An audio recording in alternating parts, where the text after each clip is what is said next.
दर्शकों, हाजिर हूं मैं एक ऐसा विषय लेकर जो आपको जानना बेहद आवश्यक है। नक्षत्र प्रभाव। प्रिय दर्शकों, अगर आपकी जन्म कुंडली के अंदर शनिदेव अश्विनी नक्षत्र में बैठे हुए हैं, कौन से नक्षत्र में बैठे हुए हैं प्रिय दर्शकों? अश्विनी नक्षत्र में बैठे हुए हैं, जो केतु का नक्षत्र है। जबकि शनिदेव मेष राशि के अंदर नीच के हो जाते हैं। तो आज मैं आपको बताने वाला हूं नक्षत्र प्रभाव, मतलब कि शनिदेव अगर अश्विनी नक्षत्र में बैठ जाएं और हर ग्रह से दृष्ट हो, सूर्य चंद्रमा मंगल आदि ग्रहों से दृष्ट हो, तो उसका प्रभाव क्या पड़ने वाला है आपके जीवन काल के अंदर। प्रिय दर्शकों, आगे भी हम नक्षत्रों से संबंधित चर्चाएं जारी रखने वाले हैं अपने कार्यक्रम के अंदर। तो आज हम जान रहे हैं शनिदेव। वैसे तो मेष राशि में 3 नक्षत्र आते हैं, लेकिन सिर्फ मैं अश्विनी नक्षत्र में शनि ग्रह बैठे हुए हो, जो कि नीच के हो जाते हैं, केतु का नक्षत्र होता है, और इस पर अगर सूर्य ग्रह की दृष्टि पड़ जाए तो क्या होगा प्रिय दर्शकों? जब अश्विनी में जब शनि ही नीच के है तो सामने वाली राशि तुला बन जाएगी। अब तुला राशि में सूर्य भी नीच के हो जाते हैं।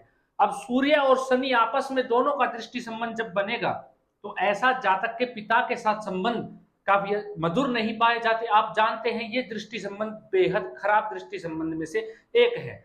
अगर ऐसा है तो जातक के पिता के साथ संबंध खराब होते हैं।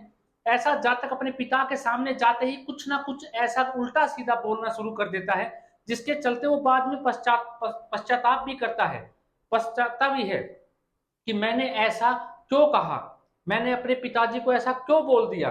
उसके अंतर मन में ये सारी बातें चलती रहती है, लेकिन फिर भी जब भी दोनों एक दूसरे के सामने आते हैं, कहीं ना कहीं उनका टकराव होता है, किसी ना किसी बात को लेकर उनके अंदर जिद बहस होती है और आपस में लड़ाई झगड़ा वाद विवाद बन जाता है। कहीं ना कहीं ऐसे जातक के अंदर आत्मविश्वास की कमी भी रहती है। ऐसा जातक बाहर अपना बात रखने में सक्षम होता है, दिल जीतने में सक्षम होता है, लेकिन पिता के सामने जाते ही कुछ ना कुछ गड़बड़ उसके जीवन में हो जाती है। कहीं ना कहीं ऐसे जातक का आत्मविश्वास कमजोर होने के चलते अपने जीवन में सफलता से वो बाधित हो जाता है, सफलता उसे प्राप्त नहीं हो पाती है। पिता के स्वास्थ्य को भी कष्ट रहता है, पिता को भी कष्ट रहता है उसके अपने जीवन काल के अंदर, हड्डियों से संबंधित परेशानी आती है। लेकिन अगर ऐसा जातक दूध से संबंधित व्यापार करे, पशुओं से संबंधित व्यापार करे, तो कहीं ना कहीं अपने जीवन में लाभ अवश्य पाता है। वहीं अगर चंद्रमा की दृष्टि हो जाए तो चंद्रमा भी नीच अभिलाषी हो जाते हैं तुला राशि में जाके। चंद्रमा भी नीच अभिलाषी हो जाते हैं तुला राशि में जाके। अब जब चंद्रमा की दृष्टि पड़ेगी शनि के ऊपर और शनि की दृष्टि चंद्रमा पे पड़ेगी, तो ऐसा जातक कहीं ना कहीं मानसिक अशांत हो जाता है, मानसिक रूप से परेशान रहने लग जाता है, धन की परेशानी उसके जीवन में बन जाती है, कहीं ना कहीं कफ से संबंधित उसको रोग होने लग जाते हैं, रोगों से ग्रसित होता है।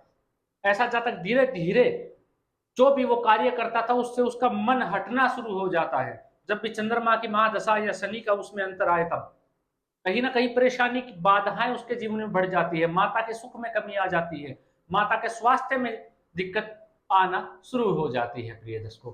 वहीं अगर मंगल का दृष्टि संबंध हो शनि के साथ, चंद्रमा है उसी की जगह मंगल का दृष्टि संबंध हो। अब मंगल का दृष्टि संबंध ऐसे तो हो नहीं सकता, आमने सामने हो तभी मंगल का दृष्टि संबंध बनेगा प्रिय दर्शकों। अब शनि मेष में, मंगल जाके तुला राशि में, एक तो ये दृष्टि संबंध, एक मंगल की चौथी दृष्टि और शनि की 10वीं दृष्टि, एक ये दृष्टि संबंध बनता है। लेकिन जो मंगल की 8वीं दृष्टि है उससे कहीं से भी शनि की दृष्टि एक दूसरे के ऊपर नहीं पड़ती है प्रिय दर्शकों। अगर ऐसा संबंध है तो निश्चितव भंग हो जाएगा, इसको मैं आपको लास्ट में समझाऊंगा। लेकिन मंगल की दृष्टि पड़ जाने से ऐसा जातक निश्चित तौर पर अपने जीवन में सफलता अर्जित करता है, खूब आगे बढ़ता है, मान सम्मान भी कमाता है। लेकिन अपने बड़ बोलेपन के चलते ऐसा जातक अपने शत्रु स्वयं बना लेता है। ऐसा जातक टेक्निकल माइंड का होता है। अगर ऐसा जातक इंजीनियरिंग के फील्ड में जाए तो बड़ा ही श्रेष्ठ करता है, बड़ा ही आगे बढ़ता है। लेकिन कहीं ना कहीं अपनी बातों को लेके, अपने बड़बोले पन को लेके, अपने गुस्से के चलते बस अपने गुस्से को के कारण अपने शत्रु बना लेता है अपने जीवन काल के अंदर, जो कि उसको बेहद कष्ट प्रदान करते हैं उसके जीवन में। वहीं प्रिय दर्शकों, अगर बुध, मंगल की जगह वहीं बुध की दृष्टि पड़ जाए, मैं सिर्फ प्रिय दर्शकों आपको ये बात बता देता हूं, सिर्फ अश्विनी नक्षत्र में शनि देव बैठे हो मेष राशि में, उसी के प्रभाव की बात कर रहा हूं। अगर उन ग्रहों की दृष्टि पड़े तो ये आपको याद रखना, कोई और नक्षत्र होगा तो प्रभाव अलग हो जाएगा, उसमें बदलाव आ जाएगा। वहीं अगर बुध की दृष्टि पड़े तो दाम्पत्य सुख से वंचित रह जाता है ऐसा जातक, दाम्पत्य सुख की कमी हो जाती है उसके जीवन काल के अंदर। लेकिन ऐसा जातक एक ना एक प्रकार से धन कमाने की चाह रखता है, चाहे उसे कैसे भी मिले, चाहे जुए सट्टे आदि कहीं से भी वो धन प्राप्त करे, ऐसा जातक करता भी है अपने जीवन के अंदर, धन भी प्राप्त करता है। लेकिन कहीं ना कहीं उसके दाम्पत्य में कमी आ जाती है, दाम्पत्य सुख में कमी आ जाती है, और बचपना उसके अंदर बेहद ज्यादा पाया जाता है, जिसके कारण वह शनि की दृष्टि पड़ जाने से उसकी बोली के चलते ऐसा जातक बचपनों वाली बोली के चलते अपने शत्रु बना लेता है। प्रिय दर्शकों, नापुंसकता की स्थिति उसके जीवन काल में आ जाती है, जो भी उसके दाम्पत्य सुख में बाधित करती है उसके जीवन को। वहीं प्रिय दर्शकों, अगर गुरु की दृष्टि पड़ जाए, ये बड़ा ही अद्भुत है, आप जानते हैं। लेकिन प्रिय दर्शकों, यहाँ पे मैं गुरु के संबंध को आपको बता देना चाहता हूं। गुरु अपने आप में सर्वमार्जित ज्ञान है, ऊंचाई है, धन है। ऐसा जातक सरकारी नौकरी में लाभ पाता है, सरकारी नौकरी करता है अपने जीवन में, खूब श्रेष्ठ अपना मान सम्मान भी कमाता है, अर्जित भी करता है शनि की दृष्टि पड़ जाने के कारण।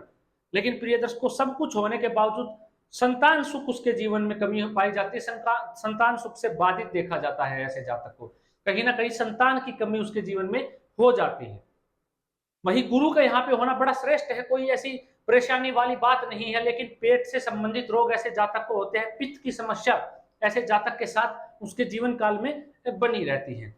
लेकिन ये सब कुछ होने के बावजूद ऐसा जातक श्रेष्ठ करता है, आगे बढ़ता है। वहीं प्रिय दर्शकों, शुक्र की दृष्टि आ जाए, जबकि शुक्र अपनी ही राशि में जाके बैठेंगे। तुला राशि शुक्र की मूल त्रिकोण राशि है। जब शुक्र अपनी राशि में जाके बैठेंगे, शनिदेव नीच राशि में जाके बैठे हुए हैं अश्विनी नक्षत्रगत, तो कैसा प्रभाव होगा। ऐसा जातक पर स्त्रियों के शौकीन पाया जाता है, उसके मन में अलग अलग स्त्रियों के ख्वाब आते हैं। प्रिय दर्शकों, ऐसा जातक अति कामी प्रवृत्ति का हो जाता है। आपने देखा है, शुक्र भी गुरु की तरह ही एक गुरु है, दैत्य गुरु। वो सुख के कारक होते हैं, सुख देना उनको पसंद होता है इस ग्रह को। वो आपके जीवन में खूब सुख, गाड़ी, वाहन इत्यादि आपके जीवन में बना के रखते हैं। लेकिन शनि की दृष्टि हो जाने से ऐसे जातक के चेहरे पे तेज नहीं रहता, नूर नहीं रहता। ऐसा जातक अपनी ओर ज्यादा किसी को आकर्षित नहीं कर सकता, अट्रैक्ट नहीं कर सकता अपनी साइड, क्योंकि शनि नीच के हैं। नीच की दृष्टि डाल के कहीं ना कहीं उसके चेहरे से वो तेज छीन लेता है, कहीं ना कहीं उसके चेहरे से वो तेज छीन लेता है। अन्यथा प्रिय दर्शकों, आपने जिसका भी शुक्र मजबूत देखा होगा, आप उनसे मिले भी होंगे, उसके व्यक्तित्व एक अलग सा ही होता है। लेकिन जो गुरु का शनि की दृष्टि पड़ जाने से गुरु के ऊपर जो वहां पे प्रभाव था, यहाँ पे उसका उल्टा हो जाता है। ऐसे जातक का व्यवहार या व्यक्तित्व, समाज के अंदर उसकी छवि कुछ ज्यादा अच्छी नहीं देखी जाती, नहीं पाई जाती। ऐसा जातक स्त्रियों का सम्मान भी बहुत कम करने वाला होता है, ना के बराबर ही स्त्रियों का सम्मान करता है, जिसके कारणवश भी उसको शुक्र ग्रह का दुष्प्रभाव मिलना शुरू हो जाता है। तो उसके जीवन में सुखों की कमी हो जाती है, दाम्पत्य सुख भी कहीं ना कहीं बाधित देखा जाता है, उसमें भी कमी आ जाती है। और ज्यादातर जातक की कुंडली में अगर ऐसी स्थिति है तो वैवाह इत्यादि होने में भी ऐसे जातक को परेशानी होती है, हो जाता है तो भी उसको कठिनाई का सामना करना पड़ता है। वही प्रिय दर्शकों, आपने अभी तक ये सब कुछ जान लिया, हर ग्रह की दृष्टि। राहु केतु को छोड़ दे, केतु के नक्षत्र में तो शनि बैठे ही हुए हैं। अगर प्रिय दर्शकों केतु के बारे में आप जानते हो या मेरे कार्यक्रम आपने देखे हो, तो आपको पता होगा केतु उतना ही शुभ ग्रह है जितना राहु पाप ग्रह है। शनि केतु के नक्षत्र में नीच होने के बावजूद भी जातक को कहीं ना कहीं उत्थान की ओर, उसको आगे बढ़ाने की ओर आकर्षित करते रहेंगे, उसको आगे ले जाने का प्रयास हमेशा केतु के नक्षत्र में होने से ऐसा जातक करता रहेगा। इसमें लगन इत्यादि को भी देखना होता है, कौन सा ग्रह और कितना मजबूत है शनि पे, और किस किस ग्रह की दृष्टि है, उसका भी प्रभाव अलग होगा। थोड़ा बहुत प्रभाव जो मैंने आपको बताया है, इसमें बदलाव हो सकता है। जैसे कि कोई दूसरा ग्रह मजबूत हो, या मंगल की राशि में बैठे, मंगल की दृष्टि नहीं है लेकिन मंगल मजबूत हो, तो कहीं ना कहीं प्रभाव में बदलाव आपको थोड़ा, ज्यादा नहीं, थोड़ा बहुत आपको देखने को मिल सकता है। वहीं अब मंगल की दृष्टि वहां पे पड़ी तो निचत्व तो भंग हो गया, ये अपने आप में एक अलग राजयोग है। प्रिय दर्शकों, शनि जब जाके मेष राशि में बैठे और मंगल की दृष्टि पड़ जाए, शायद आपने मेरा वो कार्यक्रम देखा होगा, अगर कोई भी ग्रह किसी की राशि में बैठा है, अगर उस ग्रह की दृष्टि पड़ जाती है तो अपने आप में उस भाव के अंदर बल आ जाता है, उस भाव में अपने आप में एक ताकत आ जाती है। तो श्रेष्ठ फल उस भाव से संबंधित ऐसे जातक को मिलना शुरू हो जाता है, ये अपने आप में राजयोग। लेकिन यहाँ पे शनि नीच राशि में है, तो नीच तो उसका भंग हुआ, लेकिन नीच का प्रभाव फिर कौन देगा प्रिय दर्शकों? शनि ही यहाँ पे नीच का प्रभाव देंगे, वही देने में यहाँ पे सक्षम रहेंगे। लेकिन मंगल की दृष्टि नीचे तो भंग हुआ, लेकिन फिर भी शनि का प्रभाव आपको ये अवश्य देखने को मिलेगा। आशा करता हूं प्रिय दर्शकों, नक्षत्रों से संबंधित ये कार्यक्रम आपको पसंद आया होगा। ऐसे ही धीरे धीरे करके हम सभी नक्षत्रों में सभी ग्रहों की दृष्टि और सभी ग्रहों का प्रभाव आगे जानेंगे। धीरे धीरे करके हम हर एक विषय अपना पूरा कर लेंगे नक्षत्रों से संबंधित। अगर अभी तक आपने अपने कर्तव्य का निर्वहन नहीं किया है तो आप कर सकते हैं इस चैनल को सब्सक्राइब करके।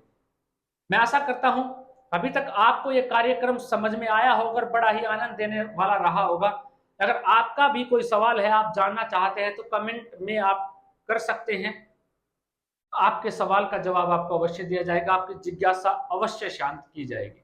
आज के लिए इतना ही, इजाजत दीजिए मुझे, मिलता हूं कोई नया और अद्भुत कार्यक्रम लेकर। नमस्कार।